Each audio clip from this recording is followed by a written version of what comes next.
Hello, my name is Carla Nestor, and I'm from the University of Iowa, and I thank you for joining me today for this discussion about C3 glomerulopathy. First, I'd like to just give you a few brief disclosures. You can read these in more detail later, but I want to point them out because number one, I work in a complement lab, and number two, I am the investigator on a number of complement therapeutics, which may affect my comments going forward. So be clear to ask me questions if you have them. First, what is C3 glomerulopathy? Well, first, it's a proliferative glomerular disease, and it's associated with abnormal complement activation, deposition, or degradation. It was first reported in 1960s, but of course, at that time, we would have known it as chronic membranoproliferative glomerulonephritis with hypocomplementemia. At that point, of course, the C3 designation was not there. Initially, we called it hypocomplementemic MPGN. Then we transitioned to MPGN2 and then DDD. And as you know, in 2013, we adopted the name of C3 glomerulopathy. There are two variants by electron microscopy. First, there is dense deposit disease, which most of you will recognize as the very dense transformation of the basement membrane. But then probably more commonly is the newer entity called C3 glomerulonephritis, where the deposits tend to be much more fluffy and a little less recognizable than that dense deposit disease patient. What are the diagnostic criteria? As defined by that 2013 group, it's the clinical presentation of a glomerulonephritis, which is common to us all. So hematuria, proteinuria, hypertension, etc. But importantly, either by immune fluorescence or immunohistochemistry, the C3 staining must be at least 2 orders of magnitude greater than any other immunoreactant. Also importantly, infection must be ruled out, and we'll get back to that in just a moment. What do the diagnostic criteria not include? And this is quite important moving forward. First of all, light microscopy or electron microscopy elements are not part of the diagnostic criteria. Complement biomarkers are not part of the diagnostic criteria, nor is any specific clinical presentation part of the diagnostic criteria. And what you're hearing, I hope, is that this is solely a biopsy diagnosis. So what does the patient look like? Well, you can see this very briefly, just taken from one study, that it's roughly equal male or female. It is, importantly, many of these patients do present with nephrotic syndrome. Really, the main reason to bring this particular figure forward is that it may have been perceived that all of these patients would have a low C3 as a representation of their complement activity, but in fact, many of them do not. And so please keep in mind that a clinical C3 in your setting may not be terribly useful in helping you decide whether someone is C3G or not. But also, I wanted to point out, there's a number of these patients that actually have a low C4, which I think bothers some people, but nonetheless, it is true. Importantly, 50% of these patients do go to end stage within 10 years. This is our best understanding about what the natural history of this disease is. There may be some subtle differences between adults and children, though this remains to be proven again because some of the studies have been quite variable across them. 90% of these patients have histologic recurrence in transplant. So therefore, allowing patients to go to end stage and then sort of go ahead and proceed towards transplant is not a perfect solution. And 50% of those that recur actually lose their transplant within 5 years. So you can see this is quite an important disease to target with therapeutics. I wanted to bring up a few words on the nomenclature. First, we've already discussed C3 glomerulopathy is the new term, and it is to designate very specifically this disease process of complement dysregulation leading to a very specific biopsy finding. This is as opposed to the pathologic diagnosis that shows up on your biopsy report of C3 dominant glomerulonephritis. The reason to bring this up is that is the pathologic description of both C3G and post-infectious GN for at least 30% of those patients. So when your pathologist says C3 dominant glomerulonephritis, he or she does not necessarily mean C3G. Just keep that in mind because this comes up in our practice frequently. Then, rather unfortunately, when we were deciding on the names here, we decided to call The adverse to DDD is C3 glomerulonephritis. We've dropped the dominant phrase out of there. And this is one of the types of C3G. Remember, that's the more fluffy deposited patient, as opposed to dense deposit disease, which is that thick, very dense transformation of the basement membrane. And again, the main purpose to bring this up is that keep in mind that what the pathology report says does not necessarily reflect exactly C3G. A few other comments on diagnostic criteria. It is no longer believed that it has to be quote unquote isolated C3 deposits. And in fact, it has been reported by the Columbia Group that up to 41% of cases have C3 only, but a very large number, frankly, can have IgM trapped there at a fairly decent amount, and there can, for instance, be some IgG, et cetera. We are still constrained by the 2+ designate, two orders of magnitude designation, but keep in mind, we are no longer stuck on isolated. Light microscopy pattern does not make a difference in this disease. You may recall that in the olden days, that dense deposit disease was believed to be MPGN2, but in fact, very many of the patients do not have an MPGN pattern. They're very proliferative, but they have not transitioned into that, double contours picture. Ruling out infection is crucial in this disease for what I've already given you the basics for. But how do we do that?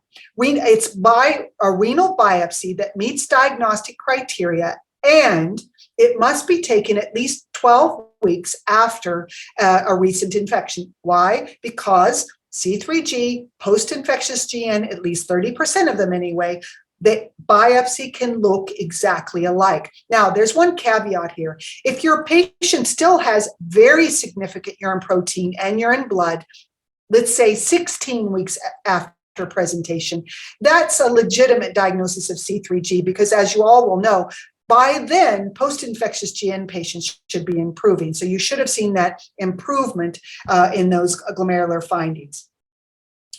Why do we want to rule out post-infectious GN? Because we presume post-infectious GN is a quote-unquote normal complement activation process that probably doesn't need quite as much of our energy to treat, though we can all admit there are some patients that can be fairly aggressive. But the point is, you don't want to designate someone C3G if they don't actually have a disease, but in fact, they have a post-infectious glomerulonephritis that is going to be transient in nature. The last point I want to make about the diagnostic criteria is the biopsy may not be static. In fact, it's been shown again and again, these are publications that you can very well pull up yourselves, that C3G patients can transition to immune complex GN. That's the new designation for MPGN. Or vice versa, immune complex GN patients can transition to C3G. So you have to be very aware that that biopsy is not static, and don't be surprised if you biopsy a C3G patient in the midst of an infection that it may very well look like immune complex GN. And in fact, this has been reported to happen in about 8% of repeat biopsies. This is what I call my apologetic slide in case you are a doubter about whether complement actually plays a role in this disease. And I just very briefly wanted to share with you that there is pig, mouse, and human data that factor H patients, if they have a gene abnormality in factor H, they can end up with a renal biopsy that looks exactly like C3G. So there's good evidence for that. Similarly, there's good evidence for mouse models and factor B that they have C3G on biopsy. C3 mouse models have C3G on biopsy. And then finally, C5 gene abnormality mouse models also have C3G on biopsy. So the point is that this is a very clear lab-proven connection between complement gene abnormalities and this phenotype or this histologic finding of C3G. So moving just a little bit further, additional evidence that complement is involved in this setting is a publication that we put out a number of years ago that indicate that if you use an expanded look at the patient's biomarker panel, 12 of 17 of these biomarkers are statistically different between C3G patients and normals. And you can see this across normal patients, C3G and DDD. You can see that there is a statistical difference between their C3 their C3A, et cetera. You can see across here. This is a lot of detail on this slide, but I really wanted to make the point. This is not just about getting the genetics on a set of patients. Very many of these patients have actually complement biomarker abnormalities, and they often can be static. So I present to you a poster that was presented at 2020 in ASN 2020, where a lot of patients who have abnormal C3s, their C3 remains within 25 of the baseline C3 level, meaning this is not a transient process like we believe post-infectious GN is, that if the C3 is 10, for instance, at presentation, it is at least a 50% chance that it's going to be 10 or 20 at the next assessment. The point is, these C3s, these complement abnormalities, they remain abnormal well past what we would expect for a post-infectious GN. Now we have to talk about the dreaded complement pathway, particularly the alternative complement pathway. And I know a lot of physicians don't appreciate this, but the point I really would like to talk about here is we're going to discuss the alternative pathway, which is part of the innate immune system, starts with C3 and ends with C5b through 9, sometimes referred to as MAC. The point is the system goes in this direction. You will notice there's your C3, there's your factor B, there's your C5, these genetic abnormalities we spoke of. The point of that is that if you have these genetic abnormalities, this innate immune system is not regularly functioning, i.e. it's dysregulated. Well, we talked very briefly about the genetic abnormalities, but in fact, only about 25% of patients, so the minority, and I think that is sometimes surprising to people, but the minority actually will have genetic abnormalities, and they're in those ones we talked about, C3, factor B, factor H. I didn't mention I. We don't have a great mouse model for that, but then there are some patients that have an abnormality in CFHR5. I only bring this up because it's a very important cause of C3G on the island of Cyprus. But also importantly, if you have a family affected, this is not commonly a family-related disease, but if you have a family affected, you should be looking for a fusion protein of some kind or a CFHR fusion gene abnormality as the potential cause. But all taken, we're still only talking about 25% of these patients. So what do the rest of them have? The rest of them have nephritic factors. And in fact, this is a compilation of a number of labs across the globe. The majority of these patients will actually have C3 nephritic factors, but you can see that there are not only C3 nephritic factors, but there are also C5 nephritic factors. There's autoantibodies involved here. Again, the point of presenting this is that many of these patients have an acquired abnormality as the cause of their C3G. So when we think about, I hope I've convinced you that there is complement dysregulation involved. What do we think about, how we're going to evaluate these patients or how we're going to look at getting them ready for a treatment process? Well, the new KDIGO guidelines, which have not formally been published yet, I don't believe, they're going to suggest for the first time that if you do not find that underlying underlying infection, meaning that presumably transient state, you should evaluate your patient for a complement abnormality. And again, you're going to look at that alternative pathway. We in our lab, I indicated to you that I work in a complement lab. We would look at every single step along that pathway. And then I'm sharing with you, this is a real set of results. This is a patient who actually happens to have both C3 and C5 nephritic factors, a nearly undetectable C3. What I'm telling you about this patient is because of the nephritic factors, this system is going on in such a forward fashion that this patient is consuming their C3. This is not a patient with a C3 gene abnormality, so they are making C3 appropriately, presumably, but they're consuming it. The point here is really just to suggest to you or give you a preview about the fact that the new KDIGO guidelines are going to suggest, if it is absolutely, and I know this is difficult for some of you, but if it is available to you, please consider doing a genetic complement biomarker evaluation of your patient. So at the very least, you know whether they are nephritic factor driven or whether they have some very specific targets. you will be familiar with this particular target because many of you will have thought about using terminal complement blockade, eculizumab, Soliris, ravulizumab, et cetera, in your patient population. So you might want to know about whether that's positive, though I'll suggest to you that it may not be critical in your understanding. So what are our current treatment recommendations? Well, the first obvious thing I have to point out to you is that it is not trial data driven. So, obviously in all of our medical fields, we prefer RCTs or randomized controlled trials. You're not going to get that in this setting. Also, there is limited availability of what we would actually call targeted therapeutics, so complement targeted therapeutics. So that makes it very difficult to make a recommendation for treatment. And unfortunately, there's been very variable response across cohorts. And so when we were creating these guidelines, and these were the original guidelines of how to treat this group of patients, what we settled on was if you have more than 500 milligrams per 24 hours of urine protein in a patient that has gone through all the usual things, you've used ACE inhibition or ARB, or you've used all of the appropriate supportive measures for your patient, they still have greater than 500 milligrams per 24 hours of urine protein, we did suggest prednisone and mycophenolate. Why did we do that? Well, there were some very nice studies that came out of both a Spanish group and a Turkish group that said that you get 86 and 59% response. And of course, you'd like 100%, but this is really good for a disease that has the natural history that we spoke about, that the vast majority of these patients are going to progress. What happened after we created this set of guidelines was this.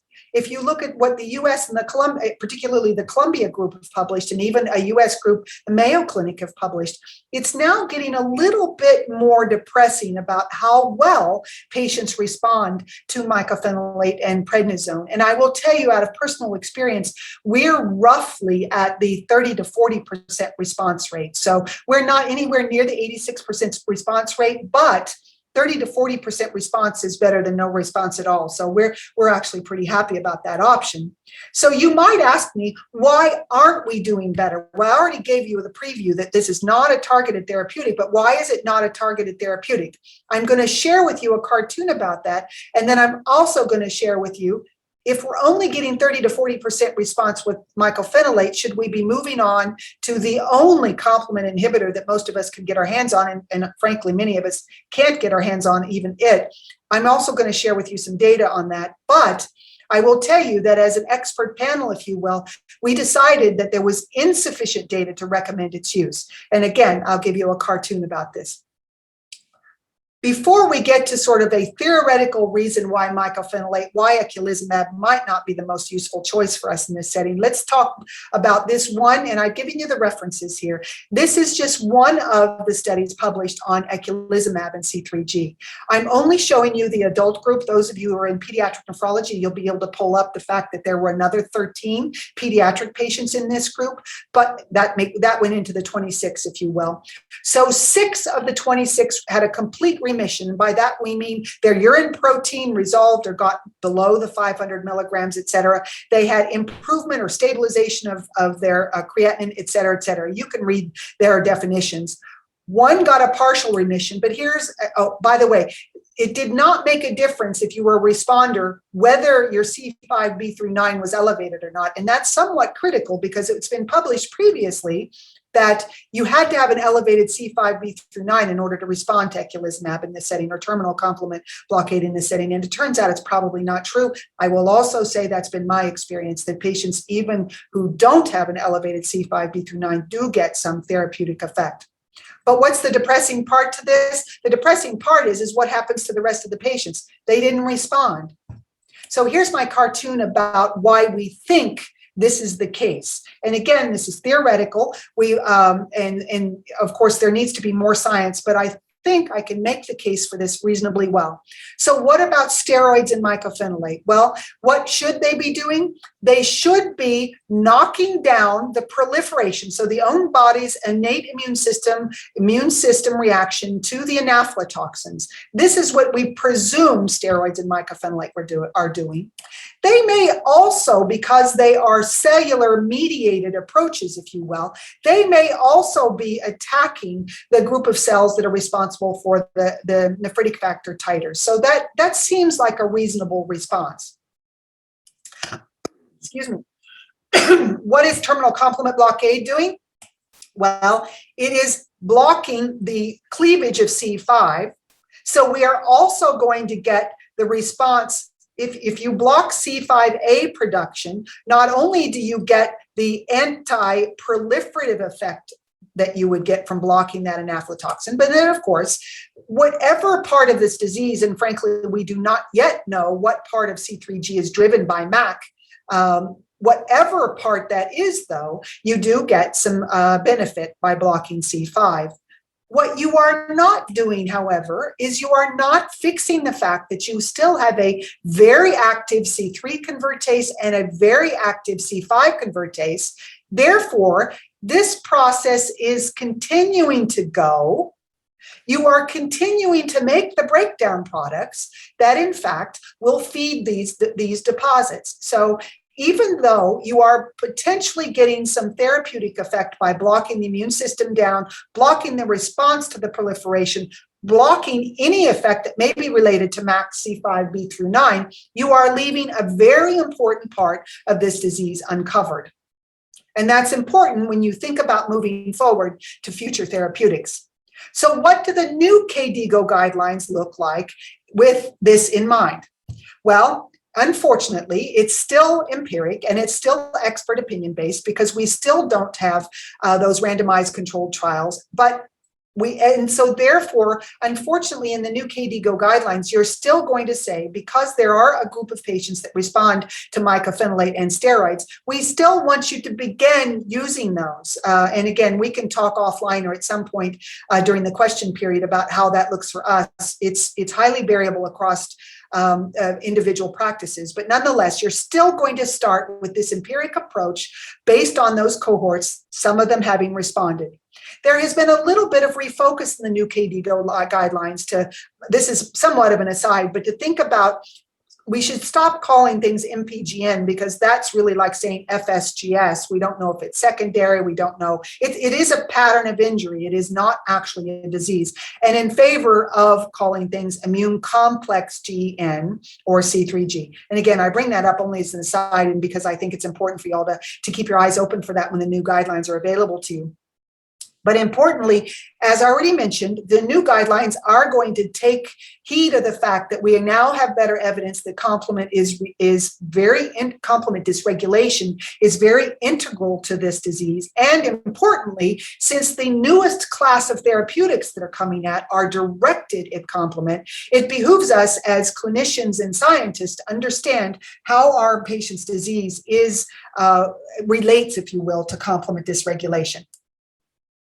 Again, you're going to be thinking about getting biomarkers if they're available to you, getting genetics if they're available to you, looking for opportunities to define better exactly what's causing your patient's disease. There is now also, and I think it's worth, I suspect very many of you are adult nephrologists. I don't know actually what your breakdown will be, but adding a practice point for ruling out paraproteins. Why are we going to do this? And again, this could take up an entire lecture for us here, but the reason we're going to do that is the main reason is, first of all, let me tell you what the guideline is. We will support evaluating the presence of a paraprotein in all patients who present with C3G for the first time over the age of 50. Well, the first thing is this disease generally presents late teens, early 20s, maybe into the 30s. It's not nearly as common to present at the age over 50.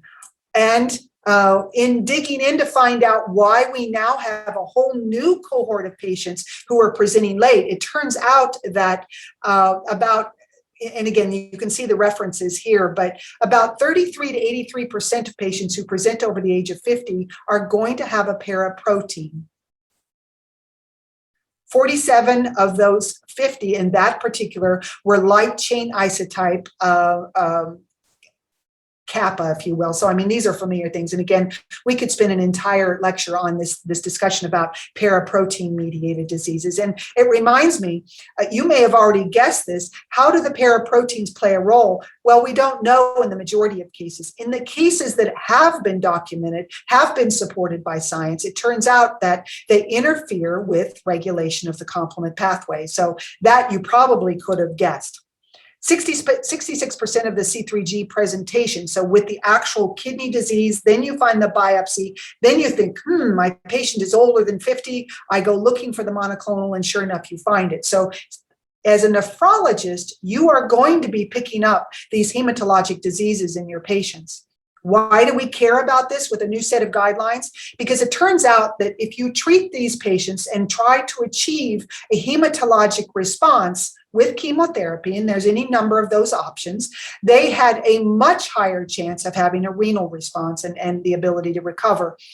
I would highly recommend you check out one of these manuscripts. That the one that I listed there is fine, but there are even more that are more current, because I think you will see that it makes sense as nephrologists to push our hematologists a little bit, that this is no longer MGERS, if you will. If you find out that the patient has C3G and a monoclonal, that is not as simple as, they're going to call it an MGUS. You want to call it very significant as effect on the renal disease. And so therefore you want to push them to treat. Again, a big discussion for a later day.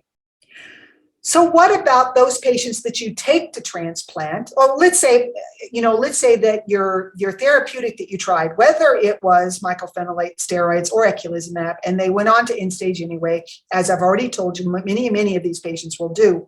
How do you think about them when you move them forward to transplant? Well, the first thing, and again, these are empiric discussions, these are expert-based, but it was generally felt that you should avoid transplanting the patient when they're actively very inflamed. So it's obvious that they're very anemic, they're very hypertensive, there's maybe even their CRPs are elevated. But the point is this is the patient that you are convinced has really active glomerular disease. It's probably not the best idea to throw in a new kidney right at that setting. The guidelines were really fair to us, I think, and clear to us that the complement abnormalities are the value of these complement abnormalities in supporting what the degree of risk is not there yet. This is definitely a future area of research, so keep your eye out for what's coming next. I will say that we also we said to ourselves that there were no specific recommendations for donor choice. I know that there are countries in the world who do not will not use a family-related donor for a DDD patient, not because there's been a genetic abnormality found, but because of the high risk for recurrence. They're much more likely to prefer a cadaveric donor. That is completely a local policy. We here try to find a non-family related first, but we have, upon occasion, because we deal with a lot of children, we of course will use a family donor if there is no specific genetic abnormality. Again, usually family donors do not have a nephritic factor, but it doesn't hurt to look. Anyway, we do not have a preference for donor, and in fact, the guidelines did not choose a preference for donor. It is important for you also to stick to whatever your local policy is in terms of being clear about taking a living kidney and putting it in a high-risk situation. That's no different in this disease as it is in any other disease. The rest of these I just want to highlight very briefly because they were present in the KDIGO. And again, to remind you, histologic recurrence is very common. That's not the same as clinical recurrence because I've indicated to you, we have biopsied occasionally, found histologic recurrence, but then for years, not seen clinical recurrence. So please don't use that protocol biopsy to drive treatment if there isn't clinical recurrence. And then I think you can read these, and I understand perhaps that my slides may be made available for you all, but you can see that the other area I wanted to sort of focus on is that, again, that clinical recurrence is your driver of treating choosing what you're going to use in this setting is very difficult because they're already going to be on probably calcineurin inhibitors, but probably also CellCept. The only real agent that will be available to you to potentially prescribe would be that terminal complement blockade. And we've already indicated that that's probably perhaps not the most perfect choice. But so I'm a big fan, if you are locally have a clinical trial available to you to one of these newer agents, to strongly consider that. There is not good evidence on plasma exchange, though I recognize some people will do that to try to get rid of the nephritic factor titer, et cetera. So you need to keep in mind that if you do get post-transplant recurrence, it can be a very sort of harrowing experience for you and your patient trying to decide what's next, which is why I like to default to doing a clinical trial, if at all it's available to you. And then don't forget, in these patients who have had a monoclonal gammopathy, be watching that titer to make sure that that's not playing a role for you. I present this very quickly for you because I wanted to share with you, this is, for instance, what our transplant population looks like. I think this was one of our earlier slides, so our numbers are a little bit higher, but I wanted to present the age range of patients who presented is fairly broad, but not commonly over the age of 50. I'll point that out. But I also wanted to just sort of talk about the range for recurrence in our group is anywhere from 0 to 17 years. So yes, these patients can recur immediately, but some of them can do quite well. 17 years is a good amount of time for an allograft. I think you all would agree. Also importantly, about 3 out of 22 of those recurred with a completely normal C3. That's not something that everybody thinks about. They think that you have to have that low C3 in order for this to be concerning. Not always. Keep that in mind, especially because peri-transplant, that's a highly inflammatory stage. The complement C3, C4, et cetera, they are acute phase reactants, and they may be artificially normalized in that setting. So in fact, you can have recurrence with the normal C3. The highest predictor for this particular group, which I'll have to give you a preview that may show up at ASN this year or next year, is that, anyway, the highest predictor for this group was if they had very high titer nephritic factors at the time of transplant. That was not good for their recurrence risk. I will tell you, we've had a second cohort that's not been as black and white as we saw in this group. Turns out there probably are some other biomarkers that may be more useful. But the point of that is that really there's a lot we need to learn about transplant recurrence. So a word about monitoring post-transplant. You have to consider whether genetic studies are needed as you're going into transplant, and I would encourage those. We do them for everyone, but again, we're in a genetics/complement lab. But I think you really should consider it for those patients who have had recurrent disease already in a previous transplant. I think if your patient doesn't have a nephritic factor and you are really convinced it's C3G, you have to think about it. And then if they've had aggressive early disease, so very young patient or early recurrence, even though you were even able to salvage in their previous transplant, you should consider it. It will have to be a local decision about whether you use eculizumab prophylactically, because there isn't enough data supported unless your particular local numbers would support it. I will tell you, I already gave you a preview, that in the, we do not use it. So for instance, in the 2 out of the 13 patients of ours that were transplanted, when eculizumab was available to us to use, those were the only ones that we used it. And 2 of them in that 6-year period, if you will, needed it. The rest have done fine. So 11 patients have not needed complement blockade in order to keep them in their kidneys. Standard induction and maintenance immune suppression are absolutely fine in this disease. There's no reason not to consider that. Post-stent removal, hematuria is our first indicator of disease recurrence.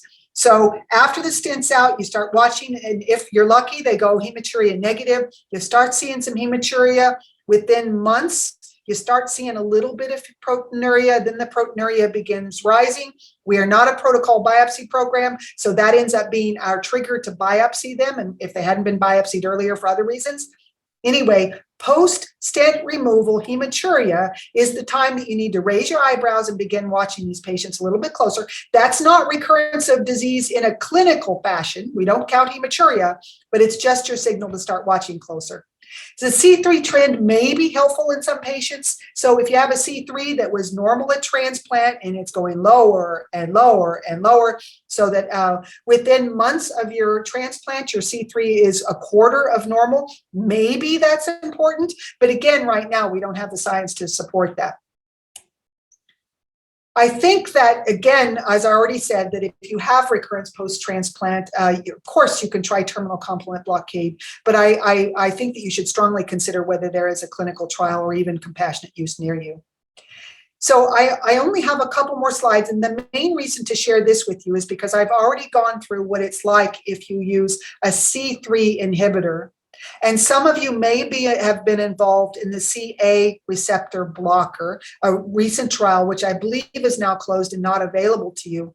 But really the point of giving you the background and then giving you some of the studies about the efficacy of currently available is to remind you that, again, the genetic abnormalities were in B or C3 generally, or in H or I. So again, in the middle of the pathway, the nephritic factors are in fact in the middle of the pathway. So it makes sense to be developing a group of therapeutics that will act either before these become a problem or right at where these become a problem, right? So I think I can convince you that in a generic sense, anyone who's coming out with a way to block the alternative pathway somewhat upstream may have a more therapeutic benefit than what we've seen with standard of care. Towards that end, I just want to very briefly give you, this is public data. You all could have seen it at ASN in 2020. I only bring it up because it will show to you that if you were to use that C3 inhibitor, so right in the middle of the pathway, in fact, those patients did get a 65% reduction in their urine protein. They did get a stabilization of their albumin, and it appears that they got an improvement in their C3, and at the least a stabilization in their GFR. Again, very preliminary data. You and I both need randomized controlled trials to prove this. I believe this was a phase 2, so we need a phase 3. And then similarly, if you look at the factor B inhibitor, so again, another agent, again, I just picked the 2 ASN presentations, another agent that works up in that mid area, if you will. They only had 12 patients. What they saw in their group was a 49% reduction in urine protein. They saw a stabilization of the GFR, same as you saw with the other study. And importantly, they gave you a little bit more detail in their study in that these patients generally had a trend towards a normal C3. So I think all but 2 of them, I guess that looks like. So you can see that if you use mycophenolate, steroids, eculizumab, absolutely nothing is going to happen to the C3.